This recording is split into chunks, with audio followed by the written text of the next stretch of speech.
100 000 euros quand à la vingtaine, ça paraît une montagne impossible à grimper. On croit souvent qu'il faut des parents riches, avoir fait de grandes études ou alors avoir inventé l'application du siècle. En fait, non. Moi j'ai 24 ans et j'ai un diplôme de maçonnerie qui prend la poussière. Mes parents ne travaillent pas, donc l'argent de poche, j'ai rarement connu ça. Et pourtant aujourd'hui j'ai réussi à atteindre les 100 000 euros. Dans cette vidéo tu vas voir que je vais pas te vendre du rêve. Je vais juste expliquer comment un mec normal avec des soucis de santé a réussi à les atteindre en partant de zéro. Installe-toi bien parce qu'on va parler sans tabou de mes salaires, de mes galères et de comment j'ai géré mon argent. Pour que tu comprennes bien, il faut revenir à mes 18 ans. Je sors de l'école, je suis maçon, c'est un très beau métier certes, mais on va pas se mentir, c'est très compliqué physiquement et ça tue le dos. Sachant que j'ai une scoliose, ça n'arrange pas les choses. Du coup, je fais comme tout le monde, je fais 1 ou 2 jobs étudiants, j'ai bossé au Quick et au Lunch Garden. J'ai tenu 2-3 mois et franchement, c'était pas fait pour moi. Le stress, l'ambiance, la pression, en fait, j'ai vite compris que j'allais pas réussir ma vie là-bas. À ce moment-là, j'avais pas 1 euro en poche. Enfin, avec ces 2 jobs étudiants, j'avais environ 2000 euros, on va dire. Et comme j'ai pas d'une famille riche et que mes parents ne me bossent pas, si je me plantais, il y avait personne pour payer mes factures. Mais j'avais un truc auquel je faisais super attention, c'était mon argent.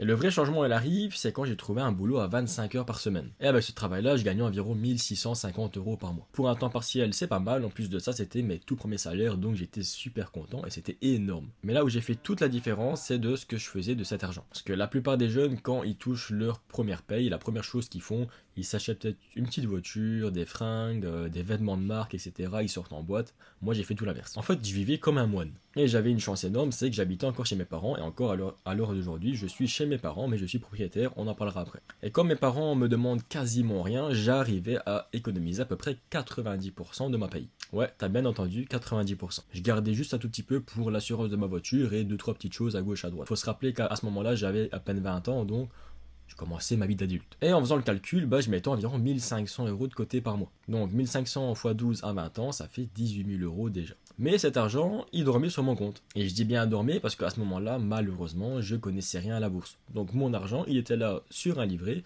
et il bougeait pas. J'avais peut-être un peu d'intérêt par an, mais on va pas se mentir, ça rapporte rien. Et honnêtement, si j'avais eu les connaissances que j'ai aujourd'hui et que j'aurais investi ces 18 000 euros, je serais beaucoup mieux financièrement. Et je serais beaucoup plus loin aussi. C'est mon seul regret, certes, mais au moins le capital était là. Mais bon, vous le savez, la vie elle est remplie d'obstacles.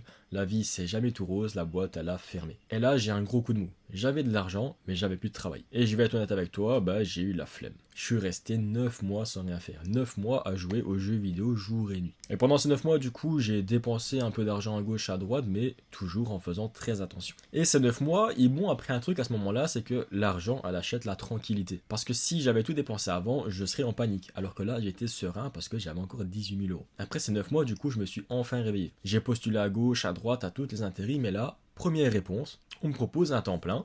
Donc je fais 4-5 mois en intérim là-bas, et puis on me propose un CDI. Et ça fait 4 ans maintenant que je suis dans la même boîte. Et là, on va pas les chiffres parce que j'ai rien à cacher, je gagne en moyenne 2500 euros net par mois. Je précise que c'est en Belgique, que c'est un temps plein, c'est pas un salaire de fou, c'est pas un salaire bas, c'est un salaire moyen, on va dire. Parce que j'ai pas de diplôme, rappelle-toi. Mais la différence, c'est que là, je laisse pas mon argent dormir. La majeure partie de mon argent, elle est investie en bourse, et je laisse aussi du coup une autre partie pour financer mes futurs projets. Et continuer à me former aussi. Parce qu'investir sur soi, c'est une énorme compétence à avoir. Et c'est ça qui va faire grossir mon patrimoine plus tard au fur et à mesure du temps. Et vous allez vous dire, mais où est l'autre argent du coup? En octobre 2025, j'ai franchi une nouvelle étape, je suis devenu propriétaire. Avec ma copine, on a acheté une maison de 160 mètres carrés à rénover entièrement. Et cette maison, du coup, on l'a eu pour 122 000 euros avec 60 000 euros de frais de travaux environ. Mais le détail important, il est ici. Faut savoir que j'ai pas vidé tous mes comptes pour pouvoir me permettre cette maison. Parce qu'on a mis 15 000 euros d'apport chacun, ce qui fait 30 000 euros. Je pense exactement c'était 29 000 et des miettes. Et le reste, c'est la banque qui le finance. Là, pour l'instant, on a une mensualité qui est à 600 euros, mais au fur et à mesure que les travaux avanceront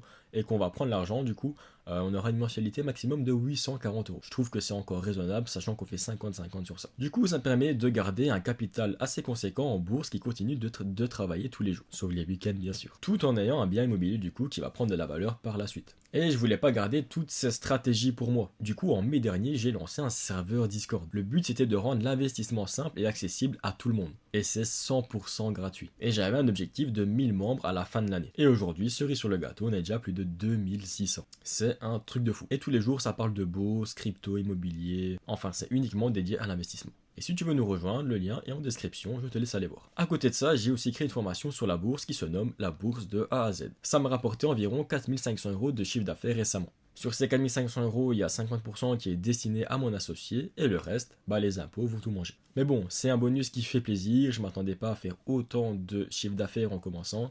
Merci à tout le monde pour la confiance, ça fait plaisir. Et voilà du coup comment je suis arrivé à plus de 100 000 euros de patrimoine à 24 ans. Pas d'héritage, pas de loto, juste un boulot normal. Mettre énormément d'argent de côté au début, ça je peux dire merci à mes parents, c'est grâce à eux que du coup j'en suis arrivé là. Et faire travailler son argent intelligemment avec la bourse et l'immobilier et peut-être d'autres placements par la suite qui vont arriver. Et si moi je l'ai fait avec un parcours un peu chaotique, sans gros diplôme, sans études supérieures, sans université, tout le monde peut le faire, faut juste habiter chez ses parents. Ou alors faire très très attention à son argent. Parce que je tiens à préciser aussi que je sors très rarement en boîte, je suis quelqu'un qui fume pas, les vêtements de marque, je m'en fous un peu, à part les chaussures, donc ça explique aussi pourquoi j'arrive à économiser autant. En tout cas, c'était ma première vidéo. Si t'aimes qu'on parle argent, n'hésite pas à t'abonner, n'hésite pas à lâcher un like aussi. Et oublie pas le Discord gratuit qui est en description, des plus de 2600 dessus, ça pourrait t'aider. Et dis-moi en commentaire c'est quoi ton but financier pour cette prochaine nouvelle année. À la prochaine.